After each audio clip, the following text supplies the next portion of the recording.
Sir చేస్తారు. విజిలేసినప్పుడు కార్యక్రమం start. Okay very good.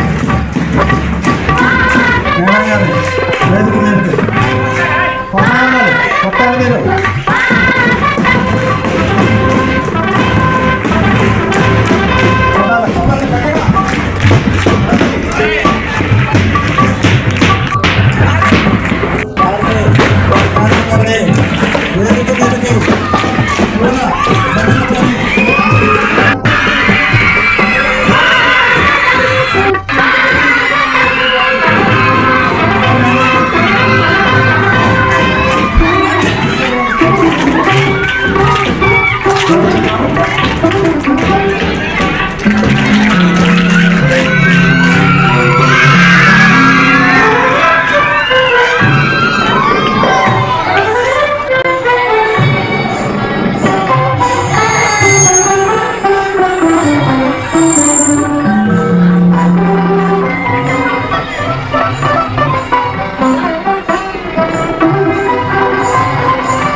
ఉపాధ్యాయులకు, లాల్బీకి, మా నాన్ టీచింగ్ స్టాఫ్కి అందరికీ ఘనమైన సన్మానం చేసినందుకు చాలా చాలా చాలా థ్యాంక్స్.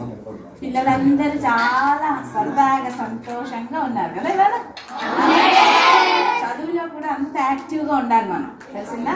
అందరికంటే బాగా చదువుకోవాలి, ఎక్కువ మార్క్స్ రావడం ఒక్కటే మన జయం, తెలిసిందా? ఆడచ్చు, పాడచ్చు, అన్నీ చేయొచ్చు, కానీ మార్కుల దగ్గర మాత్రం మనం ఎక్కడ తగ్గద్దు. మార్కులు తక్కువ రావడానికి వీలు లేదు. ఒక్క మార్కు, అర మార్కు కూడా దెబ్బలాడి వేయించుకోండి. తర్వాత మనకు ఎన్ని తెలివితేటలున్నా మనకున్న హార్డ్ వర్కే మనని నిలబెడుతుంది, అర్థమైందా? ఒక తెలివిగలవాడు హార్డ్ వర్క్ చేయకపోతే వాడి కెరియర్ బాగుండదు. కానీ కొంచెం తెలివితేటలున్నా ఎప్పుడూ హార్డ్ వర్క్ చేసేవాడు, సిన్సియర్గా ఉండేవాడు, వాడు చాలా గొప్పవాడు అవుతాడు, వాడి లైఫ్లో హాయిగా ఉంటాడు. అలాగే ఒక చిన్న కళ. ఈ మేడం గారు కుందేలు తాబేలు కథని ఈ రకంగా చెప్తారు.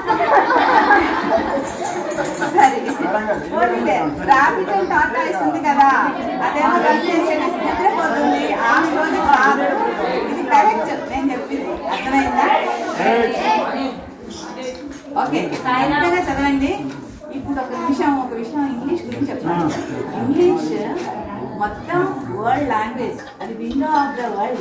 మనం వరల్డ్ని చూడాలంటే విండో ఎలా తీసి చూస్తామో ఇంగ్లీష్ని తీసి చూస్తేనే ప్రపంచం అంతా చూడగలుగుతాం, అర్థమైందా? పైగా it is very easy to learn, చాలా ఈజీ. మన తెలుగు భాష చాలా కష్టం, నిరికారాలు, జంట పదాలు, పద్యాలు చాలా కష్టం, కానీ ఇంగ్లీష్ చాలా ఈజీ, అర్థమైందా? కాబట్టి అది ఇంటర్నేషనల్ లాంగ్వేజ్ అయింది. సో ఎక్కడైనా ఇంగ్లీష్ వదిలిపెట్టకండి. ఈ మాట గుర్తుపెట్టుకోండి, మా ఇంగ్లీష్ టీచర్ చెప్పింది, ఇంగ్లీష్ లేకపోతే ఇట్లా కష్టమయ్యేది అనుకుంటారు మీరు. సో నాకు చాలా ఇష్టం ఇంగ్లీష్. మీరందరూ చదువుకొని గొప్ప గొప్ప వాళ్ళని, మేనేజ్ చెప్పినట్టు ఒకసారి ఫోన్ చేయండి, అర్థమైందా? నా ఫోన్ నెంబర్ మారదు. సో మీరందరూ తప్పకుండా గొప్ప గొప్ప వాళ్ళు అవ్వాలి, చదువుకోవాలి. మార్క్స్ దగ్గర మాత్రం అక్కడ తగ్గకూడదు మనం, అర్థమైందా? ఈ ఘనమైన సన్మానం చేసినందుకు హెచ్ఎం గారికి, నా ఉపాధ్యాయులందరికీ చాలా సంతోషమైన థ్యాంక్స్. లాల్బీకి, సీతకి అందరికీ థ్యాంక్ యూ.